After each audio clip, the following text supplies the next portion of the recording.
जय श्री राम साधकों। योग तंत्र और शास्त्रों के अनुसार सांस केवल शरीर को जीवित रखने की प्रक्रिया नहीं है, बल्कि यही ध्यान में प्रवेश करने का सरल और गहरा द्वार है।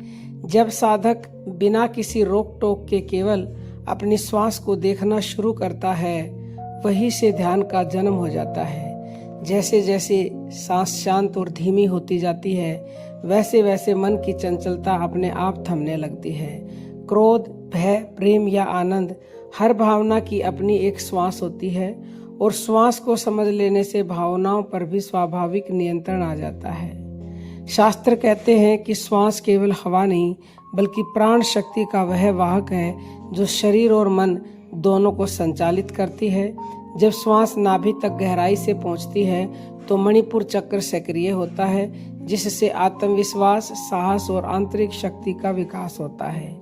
बाईं नासिका से बहने वाली चंद्र ऊर्जा और दाईं नासिका की सूर्य ऊर्जा जब संतुलित होती हैं, तब सुषुम्ना नाड़ी खुलती है और साधक के भीतर आध्यात्मिक जागरण की शुरुआत होती है। श्वास के आने और जाने के बीच जो क्षणिक ठहराव है, वही तंत्र में परम मौन कहा गया है। उसी मौन में भीतर का नाद, ओमकार की सूक्ष्म ध्वनि और अस्तित्व की गहरी शांति का अनुभव होता है। श्वास जितनी धीमी और सजग होती जाती है, समय का बोध उतना ही ढीला पड़ने लगता है और साधक कालातीत अनुभव में प्रवेश करता है।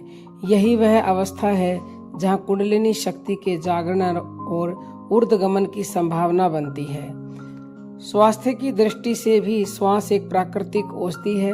गहरी, संतुलित और सजग श्वास शरीर की रोग प्रतिरोधक क्षमता बढ़ाती है और मानसिक तनाव को जड़ से शांत करती है। और जब साधक हर श्वास को पूरी जागरूकता के साथ जीने लगता है, तब मृत्यु का भय भी धीरे धीरे विलीन हो जाता है, क्योंकि उसे अपने भीतर उस परम तत्व की झलक मिलने लगती है। अंततः श्वास साधना का लक्ष्य आत्मा का साक्षात्कार है। जिस प्रकार दीपक की लौ स्थिर हो तो आरती सफल होती है, उसी प्रकार जब श्वास स्थिर, संतुलित और सजग हो जाती है, तब आत्मिक साधना पूर्ण रूप से फल देने लगती है। श्वास ही शरीर और आत्मा के बीच का वह सेतु है, जिसे समझ लेने पर जीवन के गहरे रहस्य अपने आप खुलने लगते हैं। श्वासों का जो रहस्य है, श्वासों का जो ज्ञान है, वो पूरी तरह से तभी समझ में आता है जब आप गुरु की शरण में जाते हो और गुरु इसे खोल करके आपको बताते हो। गुरु मुख से जब आप दीक्षा लेते हो, गुरु पर पूर्ण विश्वास हो जाता है, तभी ये पूर्ण फलीभूत होता है। सांसों का ज्ञान दुनिया का सबसे बड़ा ज्ञान है। इससे बड़ा ज्ञान न था, ना है और ना ही होगा। तो आप इस ज्ञान को प्राप्त करें और अपने जीवन में उतारें और फिर देखें किस तरह से आपका जीवन बदल जाता है।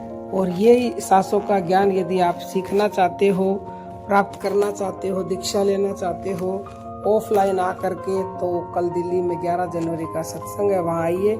अन्यथा आप ऑनलाइन भी दीक्षा ले सकते हैं। निःशुल्क दीक्षा दी जाती है, ऑनलाइन ऑफलाइन दोनों तरह से। आप आने के लिए 9958515054 पर व्हाट्सएप मैसेज करें। अब हम अपनी वाणी को विराम देते हैं।